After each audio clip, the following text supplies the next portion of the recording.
De la madera, como esta, con la que se hizo este mueble, se obtiene la celulosa, con la cual se fabrica el 95% del papel que se produce en el mundo, como por ejemplo el de este diario.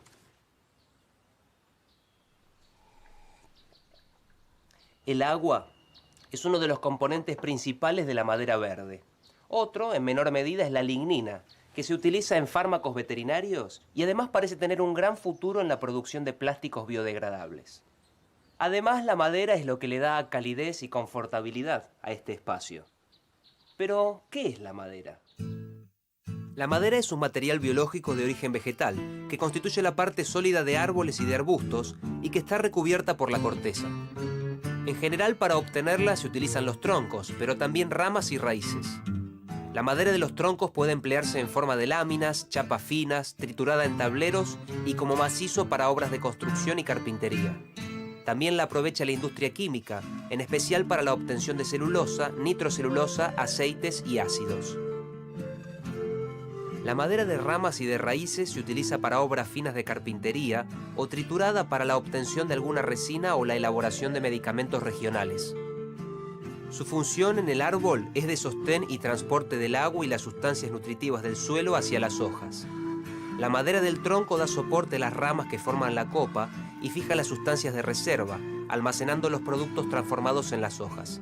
Todas estas funciones determinan la naturaleza de la madera, caracterizada por su porosidad y por su alta resistencia en relación con su peso, propiedades que la hacen totalmente distinta a otros materiales de construcción.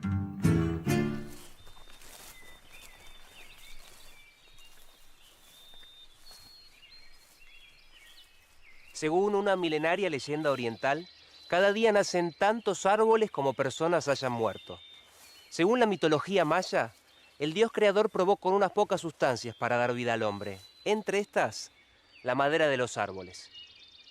Muchas otras leyendas de distintas culturas asocian al árbol con el nacimiento, la vida, los orígenes y reflejan su valor simbólico, tal vez anterior a su valor como recurso natural y fuente de materias primas.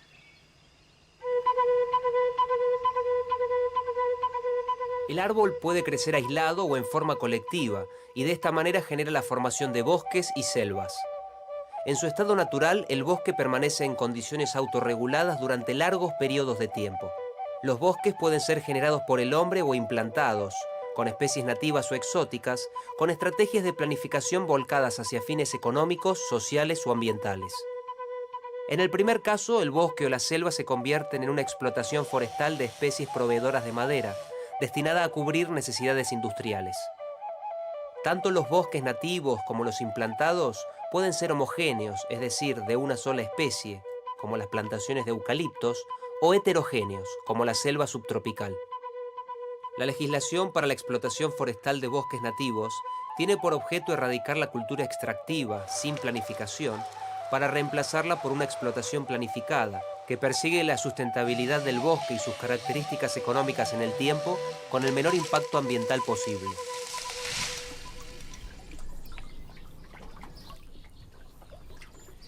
Existen distintos tipos de maderas y cada una tiene un uso específico. Por ejemplo, ¿qué sucedería si la madera de este embarcadero fuera de pino o de álamo sin un tratamiento específico? Simplemente se pudriría en poco tiempo por el contacto con el agua.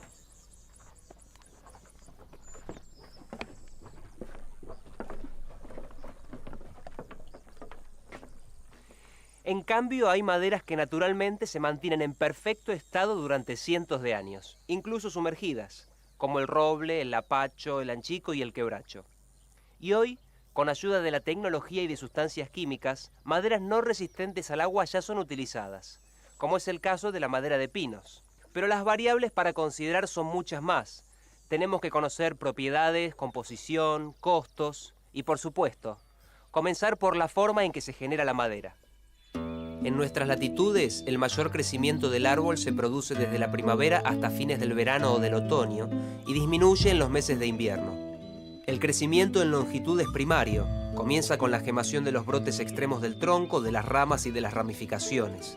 En los brotes se encuentran zonas de crecimiento o meristemas, en las cuales las células se dividen continuamente y luego se alargan. Los brotes son blandos y verdes y con el tiempo se hacen leñosos. El crecimiento diametral es secundario. Se produce en el cambium, una capa cilíndrica muy fina de células alrededor del leño del árbol, generadora de corteza hacia afuera y de madera hacia adentro. Durante el crecimiento desarrolla 3 tipos de células, para su propio engrosamiento, para el líber que lo circunda y para el leño que se encuentra en su interior. La formación de madera se da desde afuera hacia adentro, es decir que la masa añosa está en el centro del tronco y tiene muy poca o nula actividad de transporte de agua. Su función es casi exclusivamente de sostén. La corteza externa es la cubierta protectora del árbol, constituida por tejido muerto llamado corcho o suber. La corteza interna o líber está formada por tejido vivo y cumple la función de distribuir los productos elaborados por las hojas mediante el proceso denominado fotosíntesis. Dentro de la zona de la madera propiamente dicha se encuentra la albura, en general de color claro, constituida por una banda angosta fisiológicamente activa, encargada del transporte de materiales absorbidos por las raíces hasta las hojas. El resto de la albura está fisiológicamente muerto y allí se almacenan reservas, además de cumplir la función de sostén. Hacia adentro, el duramen, también fisiológicamente muerto y con función de sostén, suele ser más oscuro por acumulación de aceites esenciales, gomas o resinas, taninos y sustancias que colorean la madera. Finalmente, el centro mismo del tronco se denomina médula. Como la mayoría de los vegetales, la madera está compuesta por numerosas células. La pared celular es fina y flexible, y luego se endurece sobre todo por acumulación de celulosa y de lignina, sustancia que le otorga rigidez e impermeabilidad. Las fibras de celulosa forman un entramado en el cual se almacena la lignina. Cuando ésta se deposita en la pared celular, se forma la madera. La célula de madera acabada es dura, rígida y de forma definitiva. En cuanto a la composición química de la madera, un 50% corresponde a la celulosa, un 30% a la lignina y un 20% a productos orgánicos y a sustancias varias, como almidón, azúcares, grasas, taninos, aceites esenciales, sales minerales, colorantes, ceras y resinas.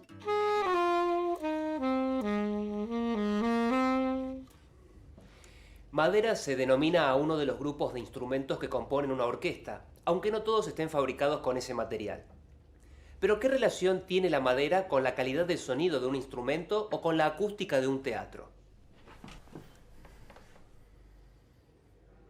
En los pianos, por ejemplo, hay una pieza delgada de madera llamada tabla armónica que refuerza notablemente sus sonidos. Esto se debe a una de las propiedades del material. Por ser un material elástico, tiene la propiedad de resonancia con las ondas sonoras, es decir, vibra en simpatía con estas. Por eso se utiliza en la fabricación de instrumentos y para recubrir salas de conciertos. La madera posee propiedades que la convierten en un material ideal para diversos usos. Entre estas propiedades se destacan una óptima relación entre peso específico y resistencia mecánica, su bajo peso en relación al volumen y la facilidad que brinda para trabajarla y acoplarla. Además, cuando se seca, es un excelente aislante térmico, eléctrico y acústico, y su brillo y diseño natural le confieren un alto valor económico. Una característica física de la madera es su densidad. La densidad absoluta, que es constante, es su peso sin las cavidades o poros de la celulosa y sus derivados. La densidad aparente tiene en cuenta los vasos y poros de la madera y por lo tanto es muy variable dependiendo del grado de humedad que posea. Hay maderas muy densas, como el quebracho, el incienso, el lapacho y el guatambú, y de menor densidad, como el pino, el paraíso y el cedro misionero. La homogeneidad de una madera se da cuando la estructura y la composición de las fibras es uniforme en cada una de sus partes, como en los pinos. En cambio, el fresno es una madera poco homogénea. Se dice que una madera es plástica cuando puede doblarse y al desaparecer la fuerza que provoca la flexión no recupera su forma original. Cuando alcanza el límite máximo de plasticidad, empieza a romperse. La madera es un material mal conductor del calor, y esta propiedad la convierte en un excelente aislante térmico, ideal para su aplicación en cielos rasos. También es aislante de la corriente eléctrica. Su conductividad aumenta en forma proporcional a su contenido de humedad. El lapacho o el incienso son muy utilizados para pisos por su dureza.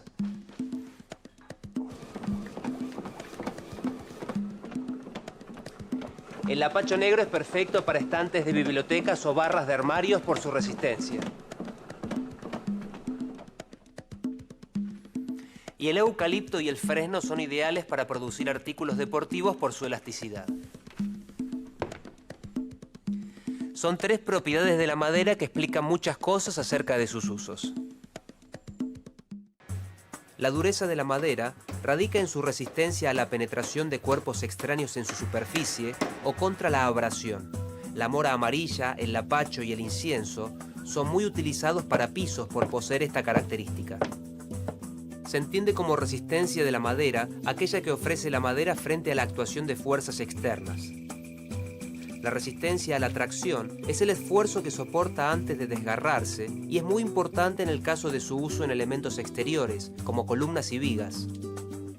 La resistencia a la compresión es clave en la arquitectura, por ejemplo, en columnas y tabiques, por la carga que soportan. En el sentido longitudinal de la fibra, es de 5 a 8 veces mayor que transversalmente. La resistencia a la flexión es la resistencia a la rotura de piezas delgadas, largas y planas. La flexión de la pieza se produce cuando se carga fuera de los apoyos, como en el caso de estantes, de asientos de bancos y de barras de armarios. El lapacho negro tiene un alto módulo de elasticidad y una alta tensión de rotura, es decir, es muy flexible y muy difícil de quebrar. La resistencia a la cortadura es la que presenta frente a la fuerza de una pieza de material que actúa en una superficie de corte tratando de desplazarla. Esta resistencia se da en los apuntalamientos y en los acuñados. También es importante para los trabajos de la madera con arranque de viruta, como el aserrado, el mortajado y el limado. Una de las maderas que permite muy buenos cortes en carpintería es el cedro misionero. La resistencia al pandeo se presenta en piezas delgadas en comparación con su longitud, como postes, varas, puntales, columnas y patas de sillas. Si estas piezas se someten a una fuerte compresión longitudinal, se pandean por la parte más débil. Esto equivale a que la pieza tienda a deformarse y se rompa si no se corrige la carga. Así, de acuerdo a la carga que deberá soportar y al tipo de madera que se utilice, se calcularán las dimensiones de la pieza. La resistencia a la escisión es la que presenta la madera a la abertura de su estructura cuando se introduce una cuña en el sentido de las fibras. La mora amarilla y el eucalipto son maderas que tienden a rajarse con facilidad. La elasticidad es la propiedad por la cual una madera, luego de ser sometida a una carga de compresión y de ser retirada dicha carga, recupera sus dimensiones originales. Por su gran elasticidad, el eucalipto y el fresno son aplicados para la producción de artículos deportivos, como palos de hockey y de cricket o bates de béisbol.